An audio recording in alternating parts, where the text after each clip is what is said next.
ಪಬ್ಲಿಕ್ಕಿಗೆ respect ಇಲ್ಲ. Seniors ಬರ್ತಾರಲ್ಲ, no respect. ಅವ್ರದೇ ಫುಟ್ಪಾತ್ ಇದು ಪರ್ಚೇಸ್ ಇದ್ದಂಗೆ. ಬದುಕಂಗಿಲ್ಲ ಸರ್, ತರ ಎಲ್ಲ ಮಾತಾಡಿದ್ರೆ ಬಡವರು ಬದುಕಂಗಿಲ್ಲ. ಒಂದು ಕಡೆ ನೀವೆಲ್ಲರೂ ಕೂಡ ಗಮನಿಸ್ತಾ ಇದ್ದೀರಿ, ಫುಟ್ಪಾತ್ ತೆರವು ಕಾರ್ಯಾಚರಣೆಗೆ ಸಂಬಂಧಪಟ್ಟ ಹಾಗೆ ಸಾರ್ವಜನಿಕ ವಲಯದಲ್ಲಿ ಬಹಳ ಚರ್ಚೆ ಆಗ್ತಾ ಇದೆ. ತುಂಬಾ ಜನರ ಮಾತೇನಾಗಿತ್ತು ಅಂದ್ರೆ, ಬೀದಿ ಬದಿ ವ್ಯಾಪಾರಿಗಳಿಗೆ ಎಲ್ಲಾದ್ರೊಂದು ಸ್ಥಳಾವಕಾಶವನ್ನ ಮಾಡಿಕೊಡ್ಬೇಕು, ಅವರ ವ್ಯಾಪಾರದ ಹಕ್ಕನ್ನ ಕಿತ್ಕೊಳ್ಬಾರ್ದು ಅಂತ ಹೇಳಿ. ಆ ಕಾರಣಕ್ಕಾಗಿ ನಾವು ರಿಯಾಲಿಟಿ ಚೆಕ್ಗೆ ಬಂದಿದ್ವಿ. GBA ಕಡೆಯಿಂದ ಅಂತಹ ವ್ಯವಸ್ಥೆ ಏನಾದರೂ ಇದೆಯಾ, ಆ ರೀತಿಯಾಗಿ ವ್ಯವಸ್ಥೆ ಮಾಡಿಕೊಟ್ಟಲ್ಲಿ ಏನಾದರೂ ವ್ಯಾಪಾರ ನಡೀತಿದೆಯಾ, ಏನು ಕತೆ ಅಂತ ಹೇಳಿ. ನಾನು ಮಲ್ಲೇಶ್ವರಂ ಭಾಗದಲ್ಲಿದ್ದೇನೆ. ಮಲ್ಲೇಶ್ವರಂ ಅಂದರೆ ನಿಮಗೆ ಗೊತ್ತಿದೆ, ಫುಟ್ಪಾತ್ನ ಎರಡೂ ಬದಿಯಲ್ಲೂ ಕೂಡ ಬೀದಿ ಬದಿ ವ್ಯಾಪಾರ ನಡೀತಾ ಇತ್ತು. ಈಗ ಅದೆಲ್ಲವನ್ನೂ ಕೂಡ ತೆರವುಗೊಳಿಸಲಾಗಿದೆ. ಅದೇ ಮಲ್ಲೇಶ್ವರಂನಲ್ಲಿ ಬೀದಿ ಬದಿ ವ್ಯಾಪಾರಿಗಳಿಗೆ ಒಂದು ಸುಸಜ್ಜಿತವಾದಂಥ ವ್ಯವಸ್ಥೆಯನ್ನು ಮಾಡಿಕೊಡಲಾಗಿದೆ. ನೀವಿಲ್ಲಿ ಆರಾಮಾಗಿ ವ್ಯಾಪಾರ ನಡೆಸಬಹುದು ಎನ್ನುವಂಥ ರೀತಿಯಲ್ಲಿ.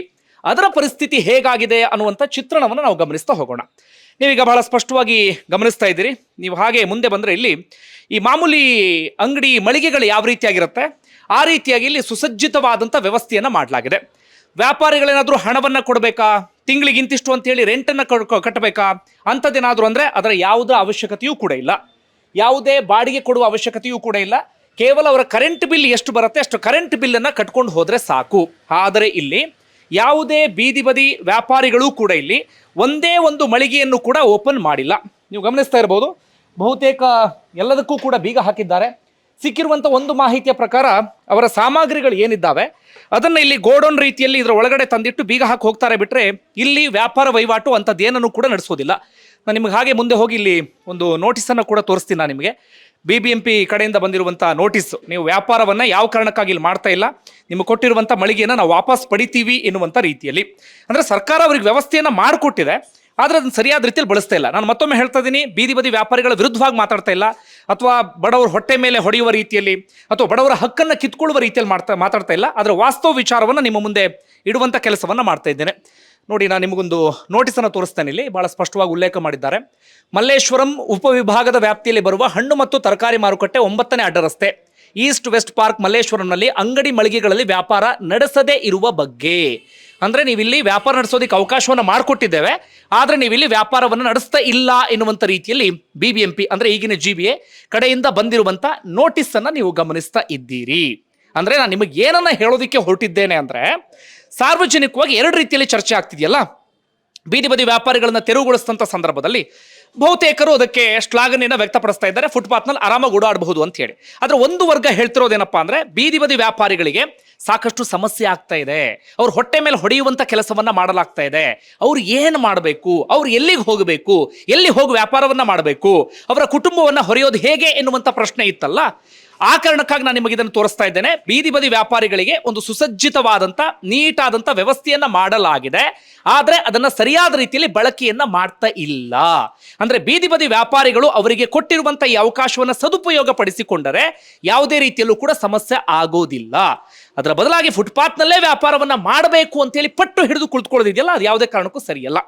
ಯಾವ ಕಾರಣಕ್ಕಾಗಿ ನಾನು ಮತ್ತೆ ಮತ್ತೆ ಹೇಳ್ತಾ ಇದ್ದೀನಿ, ಬೀದಿ ಬದಿ ವ್ಯಾಪಾರಿಗಳ ವಿರುದ್ಧವಾಗಿ ನಾನು ಮಾತಾಡ್ತಾ ಇಲ್ಲ. ಪಾದಚಾರಿಗಳಿಗೂ ಒಂದು ಹಕ್ಕು ಅಂತ ಇರುತ್ತೆ, ಅವರ ಹಕ್ಕನ್ನು ಕಿತ್ಕೊಳ್ಳುವಂಥ ಕೆಲಸವನ್ನ ಯಾರೂ ಕೂಡ ಮಾಡಬಾರ್ದು. ಈಗ ಒಂದು ರಿಯಾಲಿಟಿ ಚೆಕ್ ಅನ್ನು ಮಾಡಿ ಅದನ್ನು ತೋರಿಸುವಂಥ ಕೆಲಸವನ್ನು ನೀವು ಮಾಡಿದ್ದೇನೆ. ಹಾಗೆ ಇನ್ನೊಂದಷ್ಟು ವಿಚಾರಗಳನ್ನ ಇದೇ ವಿಚಾರಕ್ಕೆ ಸಂಬಂಧಪಟ್ಟ ಹಾಗೆ ಗಮನಿಸ್ತಾ ಹೋಗೋಣ ಬನ್ನಿ. ಈಗ ಫುಟ್ಪಾತ್ ತೆರವು ಮಾಡ್ತಿದ್ದಾರೆ, ತೆರವು ಆಯ್ತಲ್ಲ ಆಲ್ಮೋಸ್ಟ್ ಎಲ್ಲ, ಈಗ ಏನಂತೀರಿ? ಈಗ See, this is only temporary. Permanent you have to do it. ಇಲ್ಲಿ ಎತ್ಕೊಂಡು ಹೋಗ್ತಾರೆ, ನೀವು ಹೋದ್ರೆ ಇಟ್ಬಿಡ್ತಾರೆ, 20 ಕೊಟ್ಟು ಮಾಡ್ತಾರೆ. ಫಸ್ಟ್ ಮಿನಿಸ್ಟಿಗೆ ಎತ್ತಾಕ್ಸ್ಬಿಟ್ಟು ಪಬ್ಲಿಕ್ ಅನುಕೂಲ ಆಗುತ್ತೆ. ಏಜ್ ಬರ್ತಾರಲ್ಲ ಅವ್ರಿಗೆ ಸಿಕ್ಕಾಪಟ್ಟೆ ಗಲಾಟೆ ಮಾಡಾಕ್ತಾರೆ ಇದು ಬಿಸ್ನೆಸ್ ಲೀಡರ್ಸ್. ರೆಸ್ಪೆಕ್ಟೇ ಇಲ್ಲ ಇಲ್ಲಿ. ಏನು ರಸ್ತೆಯಲ್ಲಿ ಓಡಾಡಕ್ಕೆ ಸಮಸ್ಯೆ ಆಗುತ್ತಂತನಾ? ಎಲ್ಲ ಅಯ್ಯೋ ಪಬ್ಲಿಕ್ಕಿಗೆ ರೆಸ್ಪೆಕ್ಟ್ ಇಲ್ಲ. ಸೀನಿಯರ್ಸ್ ಬರ್ತಾರಲ್ಲ, ನೋ ರೆಸ್ಪೆಕ್ಟ್. ಅವ್ರದೇ ಫುಟ್ಪಾತ್ ಇದು ಪರ್ಚೇಸ್ ಇದ್ದಂಗೆ. ಬಡವರು ಬದುಕಂಗಿಲ್ಲ ಸರ್, ತರ ಎಲ್ಲ ಮಾತಾಡಿದ್ರೆ ಬಡವರು ಬದುಕಂಗಿಲ್ಲ. ಎಲ್ಲನ ಹೋಗ್ಬಿಡ್ಬೇಕು. ಏನ್ ಸರ್ ಮಾತಾಡ್ತೀರಾ? ಯಾರು ಜಗಳ ಮಾಡಲ್ಲ ಇಲ್ಲಿ, ಯಾರು ಬಂದವ್ರಿಗೆ ಇದ್ ಮಾಡ್ತಾರೆ. ಅವ್ರು ಹೇಳ್ತಾರ ತಪ್ಪು, ಅದು ಜಗಳ ಯಾರು ಮಾಡಲ್ಲ. ವ್ಯಾಪಾರ ಮಾಡ್ಕೊಂಡು ಸುಮ್ಗೆ ಕುಂತಿರ್ತಾರೆ.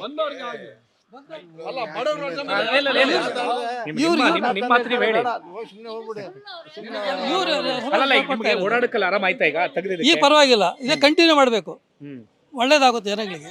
ಅಲ್ಲ, ಅಲ್ಲಿ ತೆಗೆದಿದ್ದು ಒಳ್ಳೇದಾಯ್ತು ಅಂತ. ಒಳ್ಳೇದೇ ಓಡಾಡ್ಬೋದು ಆರಾಮಾಗಿ ಅಂತ. ಆರಾಮ ಓಡಾಡ್ಬೋದು. ಬಟ್ ಇನ್ನೊಂದು ಪರ್ಮನೆಂಟಾಗಿ ಮಾಡಬೇಕು, ಜನಗಳಿಗೆ ಪಬ್ಲಿಕ್ ಅನುಕೂಲ ಆಗುತ್ತೆ. ನನಗೊಬ್ಬನಿಗಲ್ಲ, ಎಲ್ಲ ಸೀನಿಯರ್ಸು ಲೇಡೀಸ್ ಎಲ್ರಿಗೂ ಅನುಕೂಲ ಆಗೋಗುತ್ತೆ. ಇಲ್ಲಿ ಒಂದು ಡಬಲ್ ಮಾಡ್ತಾರೆ, ಪಬ್ಲಿಕ್ ಗಲಾಟೆ. So blood to create this is permanent you have to it. Okay sir, ಮಾತಾಡ್ತೀರಾ? ಏನು ಹೇಳ್ತಾ ಇದ್ರಿ? ಇಲ್ಲ ಸರ್, ಇಲ್ಲ ಮಾಡಿದ್ದು ಒಳ್ಳೆ ಕೆಲಸ ಆಯ್ತು ಬಿಡಿ, ಎಲ್ಲ ಮಾಡಿದ್ದು ಒಳ್ಳೇದಾಯ್ತು. ವ್ಯಾಪಾರಿಗಳೇ ಹೌದು, ವ್ಯಾಪಾರಿಗಳೇ ಸ್ವಲ್ಪ ಹಿಂದಕ್ಕೆ ಇಕ್ಕೊಂಡು ಎಲ್ಲ ವ್ಯಾಪಾರ ಮಾಡೋಕ್ಕೆ ಅವಕಾಶ ಮಾಡಿಕೊಡ್ಬೇಕು. ಇಲ್ಲಾಂದ್ರೆ ಬೇರೆ ಕಡೆ ಎಲ್ಲಾನ ಮಾರ್ಕೆಟ್ ಕಟ್ಕೊಡ್ಬೇಕು. ನೋಡಿ ಸುಮ್ಮನೆ ಖಾಲಿ ಬಿದ್ದಿದೆ ಒಳಗಡೆ. ಅಲ್ಲಿ ಇದು ಯಾಕೆ ಒಳಗಡೆ ಯಾರು ಯಾವ್ದು ಅದು ಇದ್ದಿದ್ದೆ ಫಸ್ಟು ಹಳೆ ಮಾರ್ಕೆಟ್ ಅಲ್ಲೇನೆ. ಆಮೇಲೆ ಅಲ್ಲಿಂದ ಬಂದು ಫ್ರಂಟಲ್ಲಿ ಇದ್ದಿದ್ದು ಹಳೆ ಮಾರ್ಕೆಟು, ಯಾವುದು ಲೈಬ್ರರಿ ಕಟ್ಟಿದಾರಲ್ಲ ಅದು, ಅಲ್ಲಿ ಅವ್ರು ಕಟ್ಟಿದ ಮೇಲೆ ಎಬ್ಬರಿಸಿದ ಮೇಲೆ ಇಲ್ಲಿ ಬಂದ್ವಿ. ಇದು ತಿರ್ಗಾ ನೈಟೇ ಪೋಸ್ಟ್ ಆಫೀಸು ಕಟ್ಟಿದ್ರು. ಎಲ್ಲ ಫುಲ್ಲು ಪೊಲೀಸು ಪ್ರೊಡಕ್ಷನ್ ಹಾಕಿ ನಮ್ಮದು ಮಂಕ್ರಿಗಳು ಗಿಂಕ್ರಿಗಳು ಅವು ಇವು ಎಲ್ಲ ಎತ್ಕೊಂಡು ಹೋದ್ರು. ಅವಾಗ ಹಂಗೆ ಓಡಿಸ್ಬಿಟ್ರು. ಆಮೇಲೆ ಇಲ್ಲಿ ಈ ಪಾರ್ಕ್ ಬಂದ್ವಿ. ಪಾರ್ಕ್ ಒಳಗಡೆ ಇದು ಇದೆಯಲ್ಲ ಡೈರಿ ಹಿಂದೆ ದೊಡ್ಡದಿದೆ ನೋಡಿ ಜಾಗ, ಅದೇ ಕಟ್ಕೊಡ್ಬೋದು. ಇವಾಗ ವಿಜಯನಗರದಲ್ಲ ಅಲ್ಲಿ ಜಾಗ ಇದೆ, ಅಲ್ಲಿ ಮಾಡ್ಕೊಡ್ಬೋದು ಅಂತಿದ್ದೀರಿ? ಹೌದು ಸರ್, ಇದರಲ್ಲಿ ಇದೆ ನೋಡಿ ಸರ್, ಹಿಂಭಾಗ ಈ ಮರ ಇದೆಯಲ್ಲ ಅದ್ ಮೇಲೆ ಹೋಗಿ ನೋಡಿ, ಆ ಕಡೆಯಿಂದ ಕಾಣುತ್ತೆ ಎಷ್ಟು ದೊಡ್ಡ ಜಾಗ ಇದೆ. ಇವಾಗ ವಿಜಯನಗರದಲ್ಲಿ AC ಕಟ್ಕೊಟ್ಟಿಲ್ವಾ ಎಲ್ಲ ಫುಟ್ಪಾತ್ ವ್ಯಾಪಾರದಲ್ಲಿ, ಎಷ್ಟು ಕ್ಲೀನಾಗಿ ವ್ಯಾಪಾರ ಮಾಡ್ತಾ ಇಲ್ವಾ? ತರ ಒಂದು ವ್ಯವಸ್ಥೆ ಮಾಡಿ. ನೀವು ಸ್ಪಷ್ಟವಾಗಿ ಹೇಳ್ತಾ ಇದೀರಿ, ಈ ಫುಟ್ಪಾತ್ ನಲ್ಲಿ ತೆರವು ಮಾಡಿದಕ್ಕೆ ನಿಮ್ದು ಏನು ಬೇಸರ ಇಲ್ಲ, ಆಕ್ಷೇಪ ಇಲ್ಲ, ಆದ್ರೆ ನಮಗೊಂದು ಒಳ್ಳೆ ಜಾಗ ಮಾಡ್ಕೊಡಿ ಅಂತಿದ್ರಿ. ಕೊಡಿ, ಹೌದು, ಎಲ್ರಿಗೂ ಬದುಕಬೇಕು. ಏನ್ ಮಾಡೋದಂದ್ರೆ ಕಾಲದಿಂದ ಇದ್ರಲ್ಲೇ ಇದ್ದೀವಿ, ಏನು ವಿದ್ಯಾಭ್ಯಾಸ ಇಲ್ಲ ಏನಿಲ್ಲ. ಏನಾನ ಇದ್ದಿದ್ರೆ ವಿದ್ಯಾಭ್ಯಾಸ ಕೆಲ್ಸಕ್ಕೆ ಹೋಗ್ಬೋದು, ನಾವು ಇದು ಬಿಟ್ರೆ ಇನ್ನು ಯಾವುದೂ ಇಲ್ಲ. ನಮಗೆ ಬುದ್ಧಿ ಬಂದಾಗಿಂದ ಇದೇ ವ್ಯಾಪಾರ ಮಾಡ್ತಾ ಇರೋದು. ಇದರಿಂದಾನೇ ಹೆಂಡತಿ ಮಕ್ಕಳನ್ನೆಲ್ಲ ಸಾಕಿರೋದು, ಜೀವನ ಕಳ್ಕೊಂಡು ಹೋಗ್ತಾ ಇರೋದು. ಇವಾಗ ಏಕಾಏಕಿ ಬಂದು ಆ ಥರ ಮಾಡಿಬಿಟ್ರೆ ನಾವು ಎಲ್ಲೋಗೋಣ? ಆಮೇಲೆ ಬಡ್ಡಿಗೆ ಸಾಲ ತೊಗೊಂಡಿದ್ವಿ, ಅವ್ರಿಗೆಲ್ಲ ಎಲ್ಲಿಂದ ದುಡ್ಡು ಕೊಡೋಣ? ಇವಾಗೆಲ್ಲ ಕೈ ಮಣ್ಣಾಗ್ದಿರಂಗೆ ದುಡ್ಡು ಮಾಡ್ತಾರೆ ಸರ್. ನಾವು ಕಾಲದಿಂದ ಹಂಗೇ ಇದ್ದೀವಿ. ಇನ್ನು ಸಾವಿರಾರು ಕೋಟಿ ದುಡ್ಡು ಮಾಡಿದ್ದಾರೆ. ತಿನ್ನೋದು ಇಷ್ಟೇ ಅನ್ನ, ಯಾರು ಇಷ್ಟು ತಿನ್ನಲ್ಲ. ಇವಾಗ ನೆನ್ನೆ 500 ರೂಪಾಯಿ ಸಂಪಾದನೆ ಮಾಡಿದೆ, ಇಷ್ಟೇ ಅನ್ನ ತಿಂದಿದ್ದು. ಇವತ್ತು 1000 ರೂಪಾಯಿ ವ್ಯಾಪಾರ ಮಾಡಿದ್ದೀನಿ ಅಂತ ಇಷ್ಟು ಅನ್ನ ತಿಂತೀನಾ? ಇಲ್ಲ, ಅಷ್ಟೇ ತಿನ್ನೋದು. ಕರೆಕ್ಟ್. ವೀಕ್ಷಕರೇ, ಇವ್ರು ಹೇಳ್ತಾ ಇರೋದೇನಂದ್ರೆ, ಈಗ ಪಾದಚಾರಿ ಮಾರ್ಗದಲ್ಲಿ ಈಗ ತೆರವುಗೊಳಿಸಿದ್ರೆ ಅದಕ್ಕೆ ವಿರೋಧ ಇಲ್ಲ, ಆದ್ರೆ ನೀವು ಎರಡನ್ನು ನೋಡಬೇಕು, ನಮಗೊಂದು ವ್ಯವಸ್ಥೆ ಮಾಡಿಕೊಡಿ ಅಂತ ಅವ್ರ ಮಾತಲ್ಲಿ ಅರ್ಥ ಇದೆ. ನಾನು ನಿಮಗೆ ಈಗಾಗಲೇ ಇದನ್ನು ತೋರಿಸಿದೆ. ಇಲ್ಲಿ ಈ ಮಾರುಕಟ್ಟೆ ಇದೆ, ಬಟ್ ಒಳಗಡೆ ಯಾರು ಕೂಡ ವ್ಯಾಪಾರ ಮಾಡ್ತಿಲ್ಲ ಅಂತ. ಯಾಕೆ ಮಾಡ್ತಿಲ್ಲ, ಏನು ಸಮಸ್ಯೆ ಆಗ್ತದೆ ಅದನ್ನು ಅವ್ರ ಹತ್ರ ಕೇಳೋಣ. ಅಮ್ಮ, ಹೇಳ್ತಾ ಇದ್ರಿ ಯಾಕೆ ಮಾಡಕ್ ಆಗ್ತಿಲ್ಲ ಅಂತ. ಸರ್, ವಾಶ್ರೂಮ್ ಇಲ್ಲ. ಒಂದು ಇದು ಮೇಲೆ ತರಕಾರಿ ಒಳಗಡೆ ಇಟ್ಬಿಟ್ರೆ ಎಲ್ಲ ಬೆಂದೋಗುತ್ತೆ ಬಿಸಿಲಿಗೆ. ಮಳೆ ಬಂದ್ರೇನು ನೆಂದೋಗುತ್ತೆ. ನಮ್ಗೆ ಡೋರ್ ಇಲ್ಲ, ಏನು ಇಲ್ಲ, ಫೆಸಿಲಿಟಿ ಇರೋದಕ್ಕೆ. ಒಳ್ಳೆ ಜನನೇ ಬರೋದಿಲ್ಲ. ನೋಡ್ತಾರೆ, ಸುಂದಿ ನೋಡ್ತಾರೆ, ವಾಶ್ರೂಮ್ ಅಂದ್ಬಿಟ್ಟು ಹೊಟ್ಟೋಗ್ತಾರೆ. ನಮ್ಗೆ ಅದಕ್ಕೆ ಒಳಗಡೆ ಕುತ್ಕೊಳಕ್ ವ್ಯವಸ್ಥೆ ಮಾಡಿದ್ರು ನಮ್ಗೆ ಫೆಸಿಲಿಟಿ ಚೆನ್ನಾಗಿರ್ಬೇಕು. ಅಂದ್ರೆ ನೀಟಾಗಿ ಮಾಡ್ಕೊಟ್ರೆ ಓಕೆ ಅಂತೀರಿ? ಎಲ್ಲರೂ ಬರ್ಬೇಕು ಸರ್, ನಾವು ಒಬ್ಬರೇ ಬಂದು ಕುತ್ಕೊಳಕ್ ಆಗಲ್ಲ. ಎಲ್ಲರೂ ಬಂದ್ರೆ ನಾವು ಕುತ್ಕೊಂಡು. ಈಗ ಮೇನ್ ರೋಡ್ ಅಲ್ಲಿ ತೆಗೆದ್ರಲ್ಲ, ಅದಕ್ಕೆ ನಿಮ್ಗೆ ಏನು ಬೇಸರ ಇಲ್ಲ? ಏನಿಲ್ಲ ಸರ್, ನಮ್ಗೆ ಅದಕ್ಕೂ ಯಾವುದೇ ಇದಿಲ್ಲ. ಜನ ಓಡಾಡೋರಿಗೆ ಒಳ್ಳೇದಾಗ್ಲಿ ಅಂತೀರಿ? ಒಳ್ಳೇದಾಗ್ಲಿ ಅಷ್ಟೇ ಸರ್. ನಿಮ್ ಕಡೆನೂ ನೋಡಿ ಅಂತಿದ್ರಿ? ನಮ್ಮ ಕಡೆ ಏನು ಇಷ್ಟೇ, ನಾವು ಇಲ್ಲಿ ಇಟ್ಕೊಂಡಿದೀವಿ, ನಮ್ಗೆ ಯಾವುದೇ ರೀತಿ ತೊಂದರೆ ಬರ್ದಂಗೆ ನೋಡ್ಕೋಬೇಕಷ್ಟೇ. ಈಗ ನಿಮ್ಮಿಂದ ಏನು ಜನರಿಗೆ ಸಮಸ್ಯೆ ಆಗ್ತಿಲ್ಲ? ಈಗ ನಮ್ಮಿಂದ ಯಾರಿಗೂ ಏನು ಸಮಸ್ಯೆ ಆಗ್ತಾರೆ? ತೊಂದರೆ ಇಲ್ಲ, ಜನ ಓಡಾಟ ಇಲ್ಲ. ಇಲ್ಲಿ ಏನಿದೆ ಎಲ್ಲ ಮೈನ್ ರೋಡು. ಅವ್ರು ಮಾಡಿರೋದೇನು ಒಳ್ಳೇದೇ. ಎಲ್ಲಿ ಜನ ಪಬ್ಲಿಕ್ ಜಾಸ್ತಿ ಓಡಾಡ್ತಾರೋ ಅಲ್ಲಿ ಮಾಡಲೇಬೇಕು. ಯಾಕಂದ್ರೆ ಇವಾಗ ಎಲ್ರಿಗೂ, ನಮಗೂ ಏಟು ಬಿತ್ತಂದ್ರೆ, ನಮಗೂ ಕಾಲಿಗೆ ಏಟು ಬಿತ್ತಂದ್ರೆ ಯಾರು ನೋಡ್ತಾರೆ? ಇಲ್ವಾ? ಅವರು ಮನುಷ್ಯರೇ, ನಾವು ಮನುಷ್ಯರೇ. ಅದು ಸೈಡಲ್ಲಿ ಇಕ್ಕೊಂಡು ಮಾಡಬೇಕು. ಅಲ್ಲಿ ಸೈಡಲ್ಲಿ ಇಕ್ಕೊಳ್ಳೋಕೆ ಜಾಗ ಇಲ್ಲ, ಬರೀ ಎಲ್ಲ ಫುಟ್ಪಾತಲ್ಲೇ ಇಕ್ಕೊಂಬಿಟ್ರೆ ಓಡಾಡೋದು ಎಲ್ಲಿ? ನಾನೇ ಮೊನ್ನೆ ಒಂದು ಸರಿ ಹೋಗಿ ಇಲ್ಲಿ ಜಗಳ ಮಾಡಿದ್ದೀನಿ. ಆ ರೋಡಲ್ಲಿ ಹೋಗೋವಾಗ, ನಾನು ಸಿಟಿಗೆ ಹೋಗ್ತೀನಲ್ಲ ಡೈಲಿ ಮಾರ್ಕೆಟ್ಗೆ, ಅವಾಗ ಒಬ್ಬರು ಲೇಡೀಸ್ಗೆ ಕೈ ತಾಕ್ತು ಮಿರರ್. ಏನ್ರಿ ನೋಡ್ಕೊಂಡು ಹೋಗೋಕ್ಕಾಗಲ್ವಾ ಅಂತ. ಮೇಡಮ್, ನೀವು ಬರ್ತಾ ಇರೋದು ರೋಡಲ್ಲಿ, ನಾನು ರೋಡಲ್ಲೇ ಗಾಡಿ ಓಡಿಸ್ಕೊಂಡು ಹೋಗ್ತಾ ಇರೋದು. ನೀವು ಫುಟ್ಪಾತಲ್ಲಿ ಹೋಗ್ಬೇಕು. ಫುಟ್ಪಾತ್ ಬಿಟ್ಟು ನೀವು ಬಂದಿದ್ದೀರಾ, ತಿರ್ಗಾ ನಮ್ಮನ್ನೇ ಕೇಳ್ತೀರಾ? ಅದು ಓದಿರೋರು ಅವರೇ ಕೇಳ್ತಾರೆ, ಲೆಕ್ಕ ಮಾಡಿ. ಸ್ವಲ್ಪ ಟಚ್ ಆಗಿದ್ದಕ್ಕೆ ಮಿರರ್ ಅಲ್ಲಿ ಜನ ಜಾತ್ರೆ ಥರ ಇರೋದು ಬಿಡಿ, ಇವಾಗಿಲ್ಲ. ಅದು ಆಯಿತು, ಒಂದು ತಿಂಗಳಾಯಿತು ಆ ಥರ ಟಚ್ ಆಗಿ. ನಾನು ಈ ನಿಮ್ಗೆ ಎಷ್ಟು ಗೊತ್ತಿಲ್ಲ, ನಿಮ್ಗೆ ಓಕೆ ಅಂದ್ರೆ ಆನ್ಸರ್ ಮಾಡಿ. ಫುಟ್ಪಾತ್ ಮಾಫಿಯಾ ಬಗ್ಗೆ ಒಂದು ಕೇಳಿದ್ದೆ. ಅಂದ್ರೆ ಫುಟ್ಪಾತ್ನಲ್ಲಿ ವ್ಯಾಪಾರ ಮಾಡುವಾಗ ನೀವು ಇಂಥ ಕಡೆನೇ ವ್ಯಾಪಾರ ಮಾಡಬೇಕು ಅಂತ ಅದಕ್ಕೆ ದುಡ್ಡು ತಗೊಳ್ತಾರೆ, ಆಮೇಲೆ ಪೊಲೀಸರು ಬಂದು ವಸೂಲಿ ಮಾಡ್ತಾರೆ, ಆಮೇಲೆ ರೌಡಿಗಳು ಬಂದು ಟಾರ್ಚರ್ ಕೊಡ್ತಾರೆ, ಪುಡಿ ರೌಡಿಗಳು. ಹೌದಾ? ಅಂಥವೆಲ್ಲ ನಡೆಯುತ್ತಾ? ಎಲ್ಲ ನಡೆಯುತ್ತೆ ಸರ್, ಇದು ಇಂಡಿಯಾ, ಎಲ್ಲ ನಡೆಯುತ್ತೆ. ಯಾವುದು ನಡೀತೀರಾ ಯಾವುದು ಇಲ್ಲ. ಇದು ಇಂಡಿಯಾ. ದುಡ್ಡಿದ್ರೆ ಸಾಕು, ಏನು ಬೇಕಾ ಮಾಡ್ಬೋದು. ಹೇಳ್ತಾ ಇಲ್ವಾ, ಯಾರನ್ನ ಒಬ್ಬರ ಬಗ್ಗೆ, ರಾಜಕಾರಣಿ ಬಗ್ಗೆ ಮಾತಾಡ್ಬಿಡಿ, ಬಟ್ಟೆ ಬಿಚ್ಚಿ ಒಳಗಾಕು ಅಂತಾನೆ. ಇಂಡಿಯಾ ಸರ್, ಶಿಸ್ತಿಲ್ಲ. ಪೊಲೀಸರು ಬಂದು ವಸೂಲಿ ಮಾಡೋದಲ್ಲ? ಹೌದಾ? ಎಲ್ಲ ಮಾಡ್ತಾರೆ ಸರ್, ಮಾಡ್ದಿರ ಯಾವುದು ಇಲ್ಲ ಸರ್. ಇದು ಇಲ್ದಿರ, ದುಡ್ಡು ಇಲ್ದಿರ ಯಾವುದು ನಡೆಯಲ್ಲ. ಲಂಚ ಇಲ್ದಿರ ಯಾವುದು ನಡೆಯಲ್ಲ. ನೀವು ಎಲ್ಲಿಂದ ಎಲ್ಲಿಗನ ಹೋಗಿ ಎಲ್ಲ ಲಂಚ. ಎಲ್ಲ ಪೆನ್ನು ಪೇಪರಲ್ಲಿದೆ, ಓದಿರ್ಬೇಕಷ್ಟೇ. ಓದಿರ್ಬೇಕಂದ್ರೆ ಏನು ಗೊತ್ತಾ, ನನ್ನ ಕೆಲಸಕ್ಕೆ ಒಂದು ಹೋಗಿದ್ದೆ ಒಂದು ಜಾಗಕ್ಕೆ, ಏನು ಮಾಡಿದ ಗೊತ್ತಾ, ಅವ್ನು ನಮ್ಮವನು ಸೀಟಲ್ಲಿ ಕೂತಿದ್ದ. ಓ ನನಗೆ ಖುಷಿ ಆಯಿತು, ಏನು ನಮ್ಮವನೇ ಕೂತವನಲ್ಲ, ಕೆಲಸ ಆಗಿಬಿಡುತ್ತೆ ಬಿಡು ಅಂತ. ಅವನೆಂಥ ಕೆಲಸ ಮಾಡಿದ್ದ ಗೊತ್ತಾ, ಪೇಪರ್ಗೆಲ್ಲ ಸೈನ್ ಮಾಡಿ ಒಂದೊಂದು ಚುಕ್ಕೆ ಇಕ್ಕಿದ್ದ. ಏನು ಚುಕ್ಕೆ ಇಕ್ಕಿದ್ದ ಗೊತ್ತಾ ನಿಮಗೆ?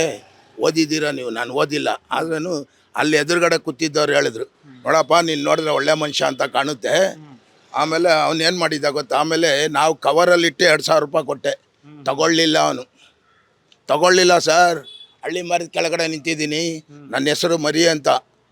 ಸುಳ್ಳು ಹೇಳೋದೆಲ್ಲ ಬರಲ್ಲ ನಮಗೆ. 2,000 ರೂಪಾಯಿ ಹೋಗಿ ಕವರಲ್ಲಿಟ್ಟು ತಂದು ಕೊಟ್ಟೆ, ತಗೊಳ್ಳಿಲ್ಲ ಕಾಸು ಅವನು. ತಗೊಂಡೆ, ಹೋಗಿ ಮರಿ ನಿನ್ನ ಅಂಗಡಿಯಲ್ಲಿ ಎಷ್ಟು ತರಕಾರಿ ತಿಂದಿದ್ದೀನಿ ಅಂತ ಕಳಿಸ್ಬಿಟ್ಟ. ಎದುರುಗಡೆ ಕೂತಿದ್ದವನು ಏನು ಮಾಡ್ದ ಗೊತ್ತಾ, ನೋಡಿ ಮರಿ ನಂದು ಸೈನ್ ಆಯಿತು, ಅವ್ರದ್ದು ಸೈನ್ ಆಗಬೇಕು ಅಂದ. ಅಲ್ಲಿ ಹೋದ್ಮೇಲೆ ಅದೆಲ್ಲ ಪೇಪರೆಲ್ಲ ಅವ್ರು ತೆಗೆದು ನೋಡ್ಬಿಟ್ಟು, ಇದಕ್ಕೆ ಅರ್ಥ ಏನು ಗೊತ್ತಾ ಅಂತ. ಗೊತ್ತಿಲ್ಲ ಸರ್, ನೋಡಿ ಇಲ್ಲೆಲ್ಲ ಸೈನ್ ಮಾಡೋನೆ, ಎಲ್ಲ ಪೇಪರಲ್ಲಿ ಚುಕ್ಕೆ ಇಕ್ಕಿದ್ದಾನೆ ಅಂತ. ಏನು ಅರ್ಥ ಹೇಳಿ ಅದಕ್ಕೆ? ಏನು ಅರ್ಥ ಹೇಳಿ ಸರ್, ನೀವು ಓದಿದ್ದೀರಾ? ಆಹಾ, ನಂದು ಬಂದಿಲ್ಲ, ನಂದು ಸೇರಿಸಿ ಇಸ್ಕೋ ಅಂತ. Okay okay okay